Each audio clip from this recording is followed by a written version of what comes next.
성도 여러분, 한 주간 편안하게 잘 지내셨습니까? 한국은 매일 폭염주의보가 발효되고 있는데 필리핀은 비도 엄청 많이 오고 그리고 또 더군다나 지진까지 발생을 해서 더 어려운 처지에 있는 것 같습니다. 바교에도 산사태, 홍수 여러 가지 사진들을 보내와서 지금 필리핀이 비록 어떤 피해를 보고 있는지 보고 있습니다. 모쪼록 우리 성도님들 비 피해 없으시기를 바라고 또 늘 조심하고 안전한 그런 삶을 살 수 있기를 바랍니다. 오늘 저와 여러분들이 함께 보실 하나님의 말씀은 창세기 32장 29절에서 32절 말씀까지 함께 봉독하십시다. 야곱이 청하여 이르되 당신의 이름을 알려주소서. 그 사람이 이르되 어찌하여 내 이름을 묻느냐 하고 거기서 야곱에게 축복한지라. 그러므로 야곱이 그곳 이름을 브니엘이라 하였으니 그가 이르기를 내가 하나님과 대면하여 보았으나 내 생명이 보존되었다 함이더라. 그가 브니엘을 지날 때에 해가 돋았고 그의 허벅지 다리로 말미암아 절었더라.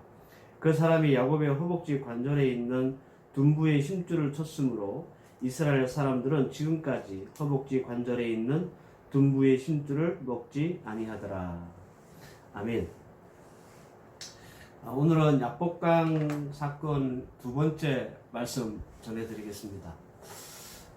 야곱에게 있어서 일생 최대의 숙제 혹은 위기는 그의 형 에서를 만나는 것이었고 또 이 피할 수 없는 인생의 외나무 다리 위에서 우리는 야곱이 취했던 두 가지 모습들을 지난 시간에 함께 나눴습니다. 첫 번째는 문제 앞에서도 여전히 자기의 방식, 세상의 방식을 버리지 못했던 야곱을 봤고요. 또 반대로 이런 위기에 처해 있을 때 기도로 하나님과 싸우는 야곱의 모습도 우리는 봤습니다. 분명한 것은 야곱이 이 위기를 극복하고 이겨낼 수 있었던 원인은 그가 하나님과 기도로 씨름했기 때문이다 라는 것입니다. 이 점은 우리가 야곱을 통해서 배울 수 있는 가장 중요한 그런 교훈이 아닐까 저는 그렇게 생각합니다. 우리 성도들도 인생을 살다 만나게 되는 많은 문제 앞에 설 때에 야곱처럼 기도로 하나님과 싸울 수 있는 그런 성도들이 되시기를 바랍니다. 오늘은 하나님과 대면한 야곱에 대한 말씀을 선포하겠습니다. 브니엘이라고 하는 것은 야곱이 명명한 지명의 이름입니다. 아마도 하나님과 씨름하고 새로운 이름 이스라엘이라고 하는 이름을 얻었던 곳이었기 때문에 그것을 기념하고 기억하기 위해서 붙인 이름이 아닐까 생각합니다. 브니엘이라고 하는 뜻은 하나님의 얼굴 혹은 하나님의 낯이라는 뜻입니다. 야곱은 이곳에서 하나님의 얼굴을 보았다라고 오늘 성경에 말씀하고 있습니다. 그래서 아마 이름도 브니엘이라고 지었던 것 같습니다. 30절 말씀을 보면 그러므로 야곱이 그곳 이름을 브니엘이라 하였으니 그가 이르기를 내가 하나님과 대면하여 보았으나 내 생명이 보존되었다 함이라라. 여러분 성경에서 하나님을 대면했다고 하는 사람은 딱 두 사람입니다. 오늘 본문의 야곱과 그리고 출애굽의 주인공이었던 모세입니다. 신명기 34장 10절 말씀에 모세는 여호와께서 대면하여 아시던 자요라고 기록되어 있습니다. 그런데 여기서 우리는 한 가지 의문이 생기죠. 보통 하나님 자신을 보이실 때는 구름이나 불이나 바람이나 뭐 이런 것들로 나타나셨고 보이셨어요. 신명기 5장 4절 말씀에 여호와께서 산 위 불 가운데서 너희와 대면하여 말씀하시네 라고 기록되어 있습니다. 하나님이 직접 얼굴을 보이시는 것이 아니라 불로 나타나셔서 대면하셨다라는 거죠. 혹은 하나님이 자신을 보이실 때는 천사를 대리자로 세우실 때도 있습니다. 오늘 우리가 읽었던 본문에 속하는 32장 24절 보면 야곱은 홀로 남았더니 어떤 사람이 날이 새도록 야곱과 씨름하다가 그랬습니다. 야곱은 하나님과 씨름했다고 하지 않았어요. 어떤 사람과 씨름했다라고 했습니다. 하나님과 씨름했다고 하지 않았다는 거죠.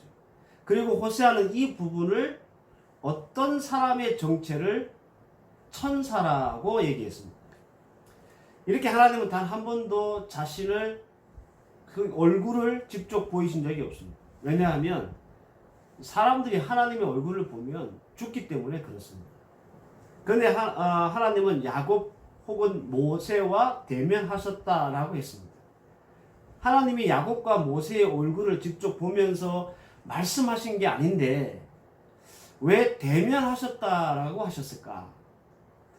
야곱도 사실 하나님을 대면했다라기보다는 하나님의 천사를 만났다라고 하는 것이 옳아 보이는데요. 왜 야곱은 대면했다라고 했을까요? 이게 무슨 뜻일까라는 겁니다.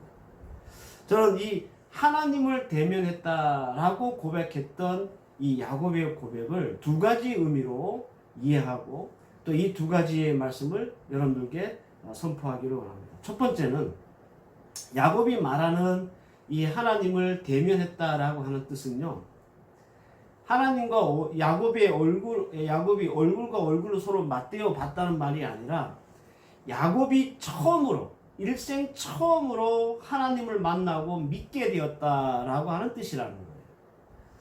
야곱이 하나님을 만나고 믿게 되었다는 것은 야곱이 천사와 씨름하는 과정에서 전 인격적으로 하나님을 체험하고 그 하나님을 자기가 섬겨야 될 하나님으로 믿고 받아들이고 인정했다라고 하는 말이에요. 이것은 우리가 흔히 말하는 표현으로 우리끼리 왜 하는 말로 요즘 하는 말로요, 예수 영접했다 혹은 예수를 만났다, 뭐 이 정도로 우리가 표현해도 될 것 같습니다. 여러분, 이건 별거 아닌 것 같이 들릴 수 있습니다. 그러나 성도들에게는 굉장히 중요한 말씀입니다.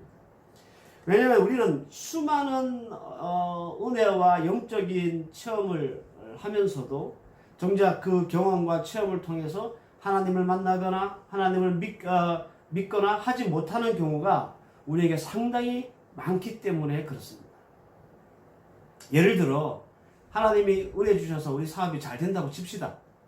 그 일을 통해서, 그 잘됨을 통해서 우리가 하나님을 얼굴로 보는 것 같이 분명히 알고 분명히 믿고 분명히 신뢰하고 인정할 수 있어야 하는데, 사업은 형통한데 정작 하나님에 대해서는 여전히 무지하고 여전히 관심 없고 여전히 믿음이 생기지 않는다면 이것은 하나님을 대면한 것이 아니다라는 것입니다. 그러나 야곱은요, 하나님을 마치 얼굴을 직접 본 것처럼 하나님을 깊이 체험하고 하나님을 깊이 만나고 하나님을 깊이 알게 되고, 그래서 하나님을 그의 하나님, 야곱의 하나님으로 믿게 되었습니다. 이것이 야곱이 말하는 하나님과 대면했다라고 하는 뜻입니다. 성도 여러분, 놀라운 은혜를 경험하는 거나 혹은 신비로운 영적 체험을 하는 것도 참 중요합니다. 그러나 그것을 통해서 마치 얼굴을 보는 것처럼 하나님을 그만큼 잘 알게 되고 믿게 되는 것은 훨씬 더 중요한 일이라는 거예요. 야복강 사건 이전에 사실 야곱은 하나님에 대해서 믿음이나 신앙은요, 그 아버지 이삭에게 들어서 알고 있는 그 정도 수준밖에는 안 됐습니다. 야곱 자신이 직접 하나님을 만나거나 체험하지 못했다라는 겁니다. 한 가지 예를 소개해드리면, 형 에서를 피해서 도망하는 이 야곱에게 나타난 하나님은 자신을 이렇게 소개했어요. 창세기 28장 13절 말씀에 나는 여호와니 너의 조부 아브라함의 하나님이요 이삭의 하나님이라. 여러분들, 이 말은 이삭과 아브라함은 만났는데, 대면했는데 아직 너 야곱하고는 만나지 않았다라고 하는 말씀이에요. 여러분들, 이것은 야곱도 마찬가지였습니다. 창세기 28장 16절 말씀을 보면 야곱이 잠이 깨어 이르되 여호와께서 과연 여기 계시거늘 내가 알지 못하였도다라고 고백했었습니다. 야곱은 할아버지 아브라함과 아버지 이삭에게 들었던 하나님에 대해서 알고는 있었지만 그냥 들어서 알고 있는 수준이지 단 한 번도 자기가 직접 하나님을 체험하거나 하나님을 만나거나 하는 그런 게 없었단 말이에요. 그래서 야곱이 그 광야에서 돌베개 베고 잘 때 하나님이 나타났을 때 오 하나님 과연 하나님이 여기도 계시는군요 라고 말했던 거예요. 자기는 그런 하나님인지 몰랐다는 거죠. 그래서 여러분들 돌베개 사건이 있은 지 20년 후에 하나님은 약복 강가에서 야곱을 만나주셨고 천사와 씨름하는 과정을 통해서 아브라함의 하나님, 이삭의 하나님이 이삭이 만났던 그 하나님을 이 야곱도 체험하게 되었고 그래서 그 체험한 하나님을 그의 하나님, 야곱의 하나님으로 고백하며 인정하며 받아들이게 됩니다. 이것이 야곱이 말하는 하나님과 대면했다라고 하는 말씀의 핵심입니다. 여러분 하나님과 씨름한 체험도 상당히 놀라운 일이지만 그 체험을 통해서 하나님을 대면할 수 있다는 것은 더 놀랍고 대단한 일입니다. 성도 여러분, 우리 하나님이 우리에게 수많은 체험을 주심에도 불구하고 우리가 여전히 하나님을 대면하지 못하고 있는 성도는 아닌지 오늘 이 말씀을 통해서 한번 생각해보고 돌아볼 수 있기를 바랍니다. 여러분 하나님 우리에게 체험을 주시잖아요. 그 체험을 통해서 우리는 하나님을 마치 얼굴을 보는 것 같이 그렇게 분명하게 알고 믿고 그리고 확신할 수 있어야 한다라는 겁니다. 체험은 있는데 하나님이 우리에게 준 체험은 많은데 그 체험을 통해서 하나님과의 대면이 없다면 우리의 신앙은 절대로 성장할 수 없습니다. 부디 하나님이 주신 은혜와 영적 체험을 통해서 하나님을 대면할 수 있다, 대면했다라고 말할 수 있는 그런 성도들 되시기를 주의 이름으로 축원합니다.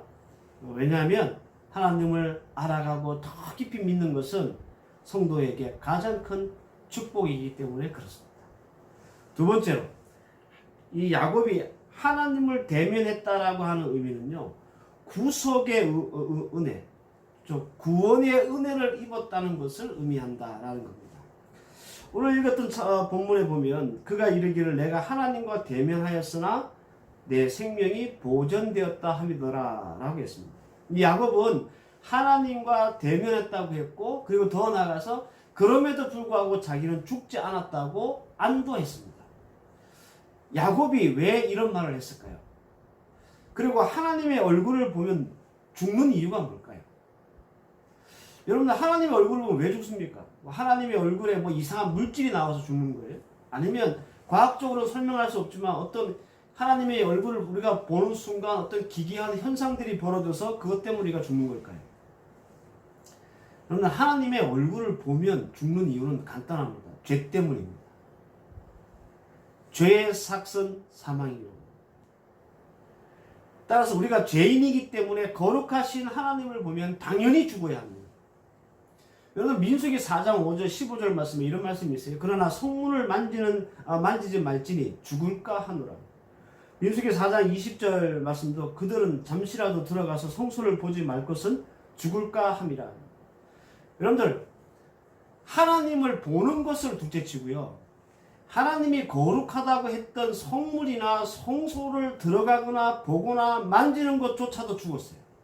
왜요? 하나님이 거룩하게 하신 이가 아닌 이상 성물을 만지면 죽는 거예요. 하나님 얼굴 보는 것까지 가지도 않고 성물만 만져도 죽어요. 성소에 들어가서 봐도 죽어요. 이유가 뭡니까? 하나님은 거룩하시고 사람들은 죄인이기 때문에 그래요. 성물을 만지거나 성소를 보는 것만으로도 죽었는데 하물며 여러분 우리가 하나님의 얼굴을 본다면 당연히 죽지 않겠습니까? 그래서 하나님의 얼굴을 본 적 없고 하나님도 자신의 그 얼굴을 한 번도 보이신 적이 없어요.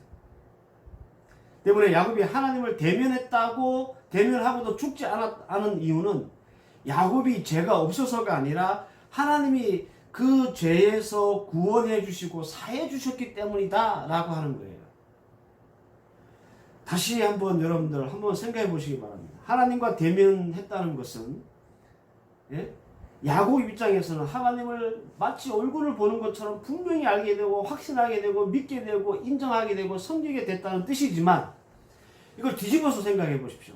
하나님께는 어떤 것일까요? 야곱의 실체가 드러났다는 것을 말하는 거예요. 야곱이 하나님의 얼굴을 보는 것 같이 분명히 하나님을 알았다면 하나님도 야곱에 대해서 분명히 알았을 거 아니겠어요? 야곱의 야비함, 비겁함, 못된 속마음, 얄팍한 술수, 그같이 어떤 모든 죄, 타락한 실체, 이 모든 것들이 다 하나님 앞에서 드러나고 적나라하게 드러났다는 거예요. 여러분, 성문을 만지거나 성소를 보는 것만도 죽는데요. 야곱은 하나님과 대면해서 죽지 않았습니다. 그가 죄가 없어서, 하나님 앞에 드러난 죄가 없어서 안 죽은 거예요? 아닙니다, 여러분들. 그가 죄가 없어 죽지 않은 것이 아니라 하나님이 그 죄를 용서해 주셨고 사해 주셨고 구원의 은혜를 베풀어 주셨기 때문에 죽지 않은 거예요. 예수 그리스도의 보혈의 은혜가 우리를 살리는 것처럼 야곱에게 하나님의 구원의 은혜가 하나님과 대면했다고 하는 그 순간에 이루어졌다는 거죠. 다시 말씀드립니다. 야곱이 하나님과 대면했다는 것은 하나님이 야곱의 허물과 죄를 사하여 주셨다. 즉 구원의 은혜를 베풀어 주셨다라고 하는 뜻이고, 그런 의미에서 야곱은 하나님을 대면했지만 자기가 죽지 않았다고 안도한 것입니다.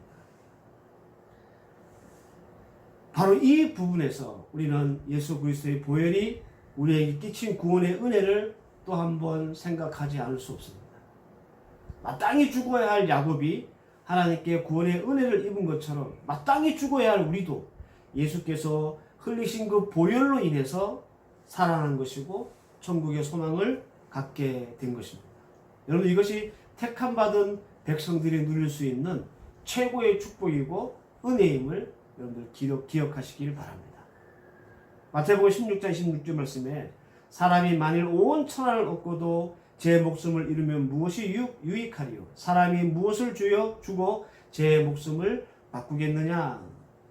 요한복음 3장 36절 말씀에 아들을 믿는 자는 영생이 있고 그 아들을 순종지 아니하는 자는 영생을 보지 못하고 도리어 하나님의 진노가 그 위에 머물러 있느니라 그랬습니다.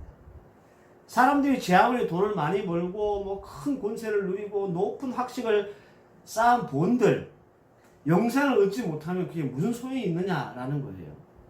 예수님을 믿지 않고 형통하고 성공하고 출세의 본들, 여러분들 영원한 생명이 아니라 그들에게는 어떤 게 임한다고요? 하나님의 진노가 임한다. 성경에 기록하고 있습니다. 그러니 야곱이 하나님을 만나게 된 것, 그리고 우리가 성령의 역사함으로 말미암아 예수를 구세주로 믿고 우리가 하나님을 신앙하게 되는 것, 예수 그리스도를 따라 신앙하게 되는 것, 이게 얼마나 큰 축복이자 은혜입니까? 여러분, 야곱이 하나님과 대면했다는 의미 안에는 바로 이 야곱이 받은 구원의 은혜가 포함되어 있음을 잊지 마십시오. 야곱이 하나님과 씨름했던 장소를 브니엘이라 이름한 것도 바로 그 은혜를 감사하고 기억하기 위함입니다. 여러분, 우리는 하나님께 구원의 은혜를 입은 성도들입니다. 저는 우리 성도들이 야곱과 같이 하나님이 주신 은혜 속에서 하나님을 대면할 수 있는 성도들이 되시기를 바라고, 더 나아가서 우리의 삶의 현장이 하나님을 대면했다고 고백할 수 있는 브니엘이 되기를 주의 이름으로 축원합니다.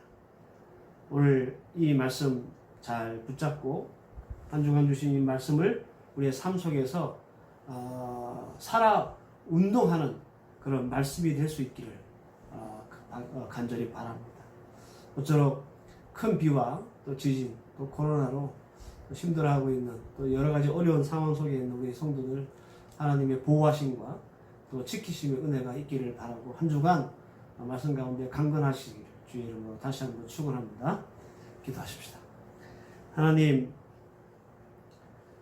하나님을 대면했다라고 하는 것에 대한 두 가지 의미를 나눴습니다.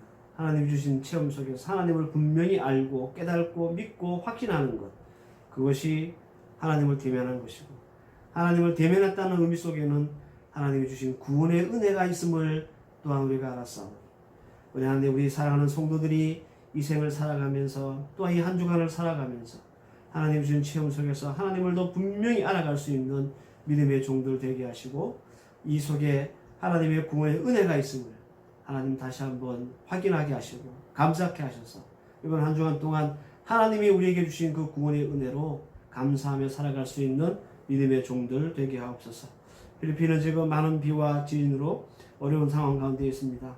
우리 성도들 안전하게 지키시고 머리털 하나 상하지 않도록 하나님 보호해 주시옵시며 아버지여 큰 피해 일어나지 않도록 하나님께서 보호하여 주시옵소서. 이제는 우리 주 예수 그리스도의 은혜와 성부 하나님의 무한하신 사랑과 성령의 인도하심과 교통하심과 섭리하심이 오늘 이 말씀을 듣고 하나님 앞에서 주를 대면하기 원하는 하나님의 귀한 백성들 머리 위에와 이들의 가정과 자녀와 학업과 사업 위에 이제부터 영원까지 함께 계실지어다. 아멘.